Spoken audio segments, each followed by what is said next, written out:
Estamos de volta com preliminar a imagem do futebol aqui na tela da Band. Conosco no programa, Dr. Luiz César Souto Moura, ex-diretor de futebol do Internacional. Paulo Pelaipe, ex-diretor de futebol do Grêmio, do Flamengo, do Fortaleza também. Narrador José Aldo Pinheiro, das rádios Bandeirantes 94,9 FM e AM 640. Na verdade, é a mesma programação. E enquanto debatemos, vamos acompanhar a última vitória do Grêmio contra o Fluminense, fora de casa pelo Campeonato Brasileiro. Sabem quem fez os 2 gols? De Pelaipe era o diretor. Vamos ver se lembra, Pelaipe. Marquinhos? Não. Herrera foi um, já vou te dar. Não. Aqui no 2006. Isso aí foi lá em Volta Redonda. Não, mas nós ganhamos aqui, quando eu cheguei no Grêmio, em 2011, como diretor executivo, o Grêmio ganhou 2-1 o Fluminense. Não, mas esse é o último no Rio. No Rio, não. Então tá. E Herrera aí... Era o Mano Menezes, treinador do Grêmio. Isso. Há 9 anos o Grêmio não ganha lá? Herrera e Rafinha. E Evaldo fez o gol contra. É. E outra coisa, mas aqui em Porto Alegre foi 2 gols do Marquinhos, que hoje está no Avaí. Eu estava naquele fez jogo. Uma pergunta. É. Eu acho que o Ronaldinho, minha opinião, com uma perna, e saindo de uma festa, joga mais que qualquer jogador ainda, na minha opinião, no Brasil. Quem? Ronaldinho. Essa é a minha opinião, que ele é um... Com uma perna só e saindo uma de uma perna. festa. Mamado. É. Com as queridas junto, né? Tudo. Joga mais. Coladão, Joga. Vai decidir jogo. Mas acho que amanhã ele é um... Amanhã não, hoje. Amanhã é o Inter. Amanhã é o Inter. Hoje às 6h30. Hoje o jogo às 8h30.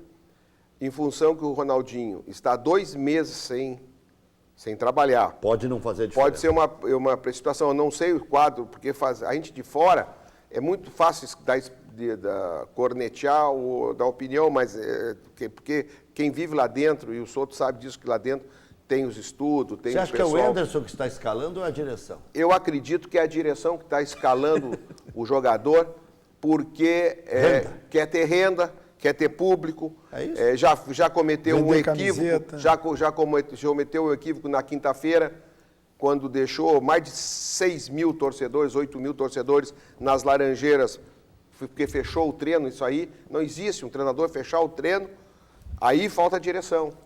Fecha os últimos 20. Porra, como é que vai fechar um treino com o jogador... Ou fecha os primeiros 20. Aí o patrocínio, quem é que paga o jogador? Aí o patrocínio, por isso está... Não aparece. O patrocinador foi para a rádio dizer que não vai mais patrocinar o ano que vem o Fluminense, já disse. Lá o Guaratá Viton já falou, entendeu? O Neville já disse, já falou para as rádios, para a Rádio Globo, para as rádios Tupi, para as outras rádios lá no Rio de Janeiro, que não vai o ano que vem, vai revisar, não vai... Por quê? Mas eu estou dizendo... Houve até as rádios cariocas. Mas tu tem... Quem é profissional. Quem é profissional tem que estar ouvindo, né? Então, o que acontece? Esse jogo pode, em função desse tempo que o Ronaldinho não está jogando, agora o Ronaldinho, com 50% da sua forma, ainda é um jogador de exceção pelo nível que ele tem, na minha Vamos opinião. ver a última vitória do Internacional aqui no Rio Grande do Sul contra a Chapecoense. Foi no Campeonato Brasileiro por 2-0, né? O Internacional ganhou 2 gols do Wellington Paulista. O Abelão treinava o Internacional. Isso não é em Caxias? Caxias, o ano passado. Iluminação muito boa, né? Pelo jeito. Um pouco sombria. Pô, o Souto jogou em Caxias, né? Um ano. Todo ano. Quase todo ano. Não é fácil, né? Pois é, o que é pior, doutor Luiz César Souto Moura? Pegar um estádio destruído e ter que fazer todo novo? Ou pegar essa dívida que o presidente Vitório pegou? Porque quem não tiver pecado que joga a primeira pedra. O Giovani não pegou estádio. E agora o Vitório alega que pegou essa pipinosa toda financeira. O que é pior? Não, dívida, todo presidente pega alguma dívida herdada da gestão anterior, porque o clube é uma continuidade, né? Os presidentes passam e vão, mas o clube é uma continuidade. Então, quem vai para lá, quem se elege sabendo que vai ter que dar conta, né, de alguns atos de gestão da gestão anterior. Isso é normal, isso é absolutamente normal. Agora, eu quero dizer para você o seguinte, a pior de todas as experiências na minha vida pessoal, não estou falando só no futebol, foi dirigir o Internacional em 2013 sem o Beira-Rio. Isso não tem nada. Eu não me recuperei.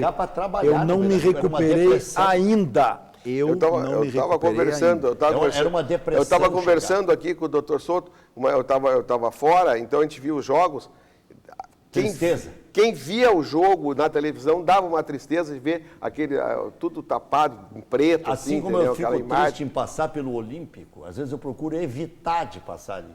A gente via aquele estádio sempre bem pintado, a calçada bem varrida. Agora, saber que estão uma tapera. o craque e o escambau, aí não dá. Mas é do jogo, né? O Grêmio construiu um estádio maior, mais bonito e tal. Não tem problema nenhum, senão vão achar que eu estou corneteando a arena de novo. Até acho que o Grêmio vai resolver esse problema da arena e vai melhorar 100%. O REC chegou a largar no ar uma pergunta para o doutor Souto sobre a questão do tal do trauma da goleada sofrida no ano passado. Eu não vejo, olhando a Chapecoense deste ano, nenhuma razão para o Inter considerar aquilo como um trauma que possa ter produzido um tabu. Foi a estreia do Nilmar. Viu? A Chapecoense... Foi a volta do Nilmar. A Chapecoense desse ano é melhor que a do ano passado. Mas é um jogo no Beira-Rio com outro Inter. Claro, sim. O Inter ganhou em Não, Caxias 2-0. e um acidente, né? Um acidente, quer dizer assim, não tem trauma. Ali é chamado Paulão. Não tem trauma. Faz trauma. Cristo. Esse é o oportunismo do futebol. Trauma. Levou 3 gols. E o Dida que sobrou do gol e aí surgiu o Alisson. Trauma tinha eu quando jovem torcedor do Internacional com a Portuguesa de Desportos, porque o Internacional chegava na frente da Portuguesa aqui ou lá e colava as placas do relé, como se dizia antigamente. Mas o Grêmio também. E perdia, empatava, Grêmio, que não aqui, podia. O Grêmio com o timaço era a famosa tomou 4 da É o Lopes que é o treinador do Portuguesa Grêmio. de Desportos. Então, trauma eu tenho com a Portuguesa. E o Grêmio com o São Caetano. Teve um ano que ia ser campeão brasileiro, veio essa praga as derrotas são o técnico do Grêmio. As derrotas são coletivas, mas há derrotas em que há uma tragédia pessoal tão grande que a individualidade acaba tendo uma influência maior que o próprio coletivo. Nós tivemos o caso do jogo do Inter contra a equipe do Tigres, em que a atuação do Jefferson foi comprometedora e determinante para a derrota. Não dá para negar a escalação que a atuação do Paulão ano passado... Outro que vai contra o é o único. Tu não pode colocar a culpa num jogador de 20 anos de idade, porque o jogador jogou sem cobertura, o time internacional jogou aberto. Ontem, na quarta-feira, nós vimos como é que um time treinado, bem treinado, jogou contra o Tigres. Não deu espaço, marcou. O Internacional jogou com o meio completamente aberto, o Arangues passeou, o Arangues não estava com a cabeça no jogo, estava com a cabeça no Leverkusen, não sei aonde, mas na venda, entendeu? E aí você chegar e botar a culpa em dois meninos, nos dois laterais, que não foi há 30 dias atrás tu dissesse que os dois eram os maiores jogadores que tinham no Brasil. Então não pode mudar. O William é um grande lateral. O jogador tem que olhar o jogo. Foi muito mal. Meu nosso querido Chapinha deve estar olhando. Obrigado pela audiência. Chapinha, eles não vêem com os olhos. Opa! Eles não olham com os olhos, Chapinha. Chapinha. Depois tu vai falar. Olha aqui, ó. O Internacional foi mal constituído, mal escalado e era uma avenida. Aí querer dizer que o Jefferson foi culpado de tudo. Depois tu reage. Tem com mais tempo. Não posso aceitar que o jogador... Não, mas em 2 frases. Então, 2 frases faz depois, faz 5 frases. Já voltamos. Por favor.